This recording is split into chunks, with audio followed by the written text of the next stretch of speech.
We've been absolutely obsessed with Godzilla Minus One, and why not? It's a film that blew everyone away, snagged an Oscar nom, and created this whole new perspective on the King of Monsters. But you know what we were curious about? We wanted to know what ended up on the cutting room floor. What did Takashi Yamazaki decide wasn't necessary for the final cut? Well, buckle up, because in this video we're diving deep into every single deleted scene from Godzilla Minus One, and we're going to break down exactly why they were cut, whether they should have stayed, how they would have changed the entire movie. Before we get into this list, we do have a very small request. If you like our content, please support us by subscribing to the channel. It's a small click for you, but for us, it means a lot. Thank you. Let's begin.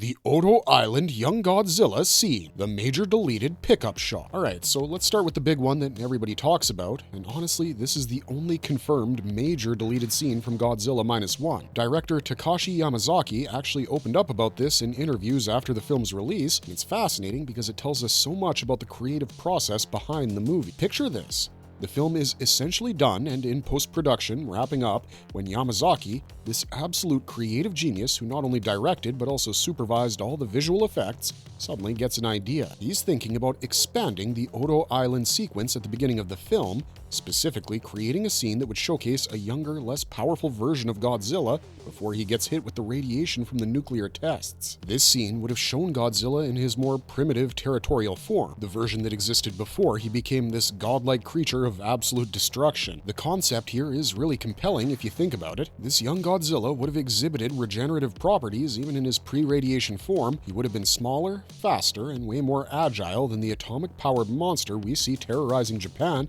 later in the film. It would have given us the visual context to understand Shikishima's hesitation to shoot, maybe seeing this lesser Godzilla only to have it transform into something infinitely more powerful made his failure even more impactful. But production had already wrapped up. Yamazaki came up with the concept after filming was complete, which meant they'd need to shoot additional pickup shots to bring this scene to life, and unfortunately, that's where the logistics of filmmaking got in the way. The production team, whether it was Toho, the producers, or the studio, decided against shooting these additional scenes. Okay, here's our honest opinion on this one. On one hand, we totally understand the practical decision to cut this. You've got your film locked, you've got a release date, you've got marketing going, and adding pickup shots means additional costs, scheduling complications, potential delays to the release, and the uncertainty of whether the new scenes will actually enhance what you've already created. From a producer's standpoint, that's a risky move when you've already got something that works brilliant. Creative side, this is a missed opportunity, but not a catastrophic. Film already works incredibly well without showing this young Godzilla. The opening sequence is terrifying, visceral, and immediately establishes stakes. We don't need to see a smaller version of the monster to understand that something massive just went down on Oto Island. The horror of the unknown, the chaotic nature of the attack, the immediate sense of overwhelming danger, that's all present without this scene. However, if it had been included and done well, it could have added this fascinating thematic element about transformation and how power corrupts. We would have seen Godzilla's journey from territorial animal to godlike force, which mirrors some of the deeper themes about how destruction can escalate beyond control.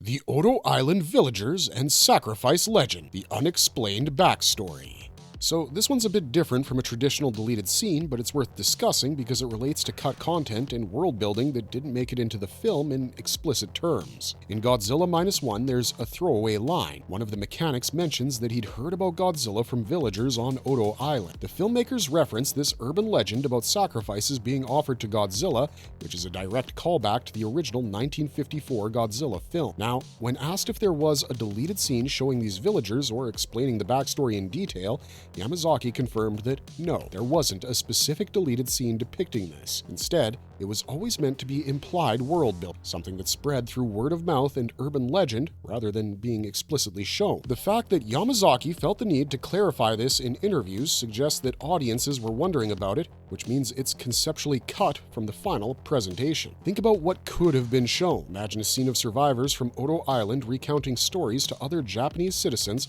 about how the island had always had this creature, how the locals had learned to coexist with it through offerings and ritual. This would have been a powerful way to establish that pre-atomic Godzilla as a force of nature that humans had developed a relationship with almost a symbiotic understanding. It would have added this layer of historical context that explains why the early form of Godzilla on Odo Island was somewhat contained, not actively seeking out and destroying everything, but territorial and dangerous when provoked. We're actually satisfied with how Yamazaki handled this. By not showing explicit scenes of the villagers or the sacrifice rituals, the film maintains its focus on the immediate human drama and emotional stakes for Shikishima and his crew. If you spend time showing Odo Island's pre-existing relationship with Godzilla, you're slowing down the narrative momentum right at the beginning of the film. That said, if this had been crafted carefully, maybe as a brief haunting montage or even just a conversation overheard between characters, it could have added dimension to the film's exploration of how humans try to rationalize and manage forces beyond their control. The novelized version of the film apparently explores this more deeply, which is interesting because it shows Yamazaki had these ideas but chose to keep them out of the visual medium. The Ginza News Crew recording, the plot explanation relegated to the novel. Here's another fascinating example of content that was kind of deleted or at least severely simplified in the film. In Godzilla -1, when they lure Godzilla out to sea at the climax, they use a recording of Godzilla's roar to attract it, but the film never explicitly explains where this recording came from. It's just sort of there, and if you're not paying close attention, you might miss the implication. When asked about this in interviews, Yamazaki revealed that the answer exists in the novelized version of the film. The recording came from a news crew that was filming Godzilla's attack on Ginza. After the building collapsed, the survivors managed to recover the tape from the wreckage, and that's how they obtained the recording. This is a perfect example of exposition that was trimmed from the film because it's actually not critical to understanding the final battle. The logistics of how they got the recording matter far less than the fact that they did get it works as part of their battle strategy. But it's cool that this explanation exists in the novel, even if it's not spelled out in the movie. We're 100% on board with this being cut from the film. Godzilla -1 is fundamentally about Shikishima's emotional journey, not about explaining every single logistical detail of how the military coordinated their attack. Stopping to explain how they got a Godzilla recording would have pulled us out of the tension of the climactic sequence. This is a textbook example of necessary cuts. The film is sharper, faster, and more focused because this explanation doesn't interrupt the climax. Godzilla's origin mystery, intentionally left ambiguous. Now, this isn't technically a deleted scene, but it relates to content that Yamazaki deliberately chose not to explain or show. Throughout interviews, Yamazaki has been very coy about Godzilla's exact nature and origins. When asked whether Godzilla was part of a larger population on Odo Island or the last of his kind, Yamazaki explicitly said, "That's an unexplained mystery." The fact that he won't commit to an answer suggests that there were creative discussions about revealing this, possibly in scene form, but he's strategically keeping it vague. This is a fascinating creative choice because it leaves the door wide open for future films in the universe. If you explain too much about Godzilla's origins or species, you paint yourself into a corner narrative. In a way, this is a form of self-imposed cutting. Yamazaki cut the concept of explaining everything and chose to embrace ambiguity instead. Here's why this works so brilliant. By not explaining Godzilla's origins, Yamazaki keeps him as this unknowable, almost mythological force. He's not just a creature that exists, he's almost a force of nature, manifestation of disaster itself. The film references the Japanese concept of tatarigami, spirits that bring calamity, and leaving Godzilla's nature mysterious actually reinforces that thematic element. This is the opposite of a deleted scene problem. This is Yamazaki making a brilliant creative decision to not show or explain something, which actually makes the film stronger in our books. Extended versions and alternate cuts. The black and white edition and beyond. Okay, so technically this isn't about deleted scenes in the traditional sense, but it's worth mentioning because it shows Yamazaki's approach revisiting and reimagining his own film. When Godzilla -1 was re-released, it came with Godzilla -1/-color, black and white version that Yamazaki personally supervised. This wasn't just a simple color removal. Yamazaki and his team went back to the colorist and manually adjusted contrast, masking different portions of each shot to create a more sophisticated grayscale presentation. It's not additional footage per se, but it is a different experience of the film, almost like watching a director's cut in aesthetic terms rather than content terms. The interesting part is that Yamazaki mentioned wanting to add that young Godzilla scene, being unable to shoot pickups, which means if he ever got the chance to release a proper extended cut, that scene would be the most likely candidate for inclusion. The existence of the black and white cut shows that Yamazaki is thinking continuously about his film, even after release. But this also reinforces something important. The theatrical cut is complete and satisfying. If an extended cut ever gets released with that Odo Island scene included, we think audiences would appreciate it as supplementary material rather than essential viewing. Theatrical cut stands on its own. Production concept art and early design changes.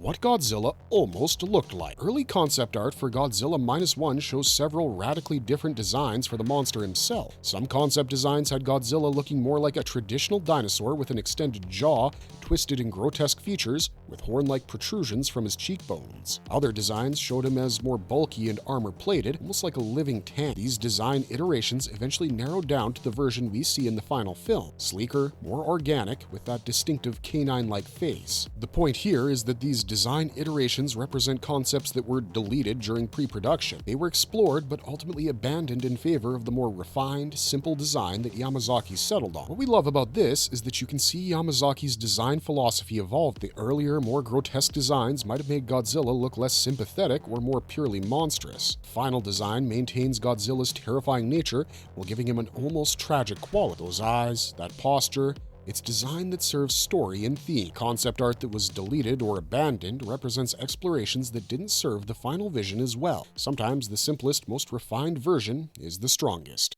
Script changes and dialogue adjustments. The ejection seat revelation. This is a subtle but important point that relates to editing rather than deleted scenes, but it reveals how changes to dialogue can alter thematic meaning. There's an interesting discrepancy between different subtitle versions of the film regarding how Tachibana explains the ejection seat to Shikishima. In the original version, Tachibana reveals that an ejection seat was already present in the German origin fighter plane, but in some translations, it seems like Tachibana is revealing that he installed one specifically for Shikishima. This might seem like a minor distinction, but it actually changes the character arc significantly. Tachibana discovers the existing ejection seat, it changes his decision. He's not making a grand gesture to save Shikishima, he's realizing that the option was always there. But Tachibana installs the seat. It's a more proactive act of redemption, a deliberate choice to save someone he was initially angry with. The power of Tachibana's character arc depends on whether his actions feel like sudden mercy or deliberate planning from early on. Given the context of the film, where Tachibana's emotional journey is about moving from anger towards forgiveness, the version where he installs the ejection seat carries more weight. It's a deliberate act that shows his character growth, not just a lucky discovery.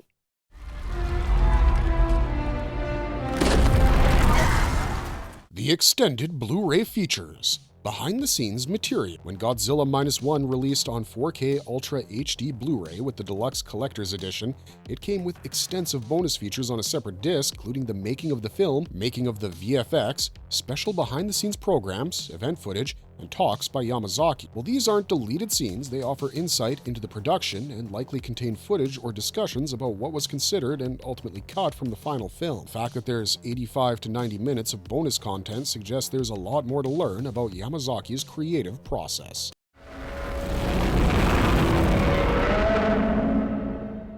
What this tells us about Yamazaki's editing philosophy. After examining these deleted scenes, unrealized concepts, and creative choices, a clear pattern emerges. Takashi Yamazaki is an editor who understands that less is often more. He's not afraid to cut great ideas if they don't serve the larger narrative purpose. The young Godzilla scene, while conceptually cool, would have slowed down the opening. The villager backstory, while thematically rich, works better as implication than exposition. The news crew recording explanation, while logically satisfying, would have interrupted the climax. This is the mark of a director who understands that a film's length and pacing are as important as its content. Godzilla -1 works because nothing feels unnecessary. Every scene, every beat, every character moment contributes to the larger emotional and thematic journey.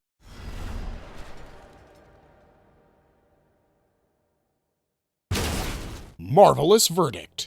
A modern-day classic for a reason. What makes this such a great movie is that Godzilla -1, as it exists in theaters, is the film Takashi Yamazaki wanted to make. There aren't mountains of deleted scenes lying around. There isn't some massive extended cut waiting to be discovered. Instead, what we have is evidence of a director who made deliberate, intelligent choices about what to include and what to leave out. That's the hallmark of a master film. You loved Godzilla -1 and want more deep dives into the film? The novelization explores some of those cut concepts in more detail. The behind-the-scenes features on the 4K Blu-ray will give you an even greater appreciation for what went into creating this masterpiece. Let us know in the comments down below what you would have wanted to see in the final cut, and if you like this content, don't forget to leave a like and subscribe to us if you haven't already. Otherwise, thanks for watching, stay safe out there, have a marvelous day.